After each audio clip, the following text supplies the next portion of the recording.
obviously Kawhi just arrived, which is very exciting. But as you look ahead to the next 3 months, how important is the depth of this team going to be? Well, it's going to be vital. It's why we built the team the way we did. You obviously need your stars to win. I don't think it's going to be a team that wins starless. Having said that, you need a ton of role players.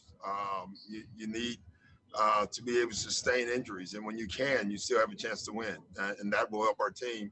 It also gives us an opportunity to play different lineups, and that's something we'll work on here in the first couple of weeks.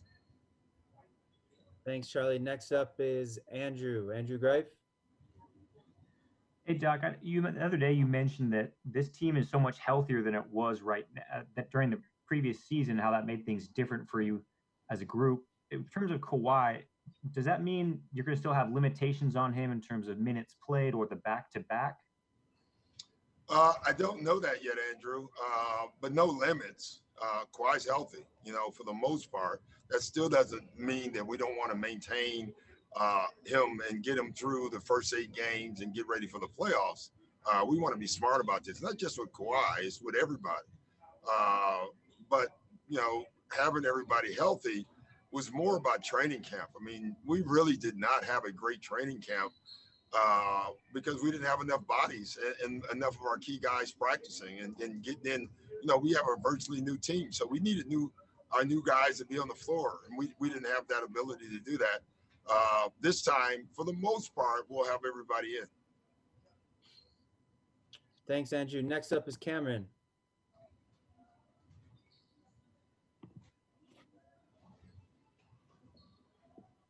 Hey, Coach, how's it going?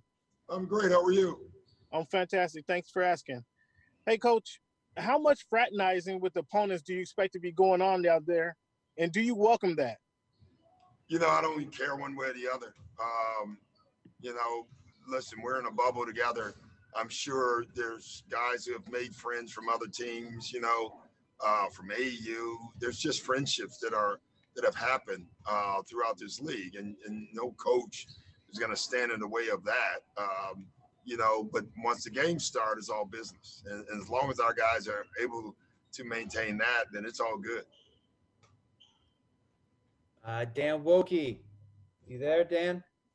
I'm here, soaking in every word, Chris. Doc, we've got 2 positive tests reported from players during quarantine. There were a number of players, obviously, that haven't made trips. Russell Westbrook announced that he tested positive. We've seen 2 players break quarantine protocols already.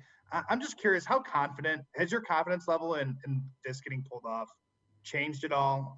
Especially as you see things. It's probably grown, if anything. I mean, interesting. Right now, look outside the bubble, what's going on. Right now, the United States is on fire in some ways as far as COVID. And here, we've had 2 tests. We've had 2 guys. 2 guys who broke protocol. One I know that was a mistake, and the other one just happened. So I'm very, very happy with what's gone on so far. Does that mean we're going to be able to pull this off? I don't think anybody knows that, Dan, yet. But the guys that are hearing overall, not a lot of complaining going on. We don't have the place to complain when you think about it, what's going on in the world. So, no, I'm fine with what's going on. Thanks, Dan. Next question from Farbad. Hi, Doc. Landry mentioned during the quarantine the chemistry had improved because everybody was talking so much on the group chat. Now that you've got everybody together, is that something you've seen, that the chemistry is even better than before? I don't know. I don't think you really know chemistry until adversity hits or until you get on the floor and you start playing. Chemistry is great, as far as guys knowing each other. All the new guys now know each other. So as far as off-court and verbal chemistry, is unbelievable. But you'll know your chemistry when it gets tested, and that's yet to happen yet. Thanks, Doc. Last question from today is from Tomer. Hey, Doc. I just wanted to Rajon Rondo suffered a hand fracture yesterday. I was wondering your thoughts on just how important it is to be careful with injuries, because we know that players want to play through things. And how much more attention are you putting on making sure these guys are 100% or close to it and not pushing them too hard?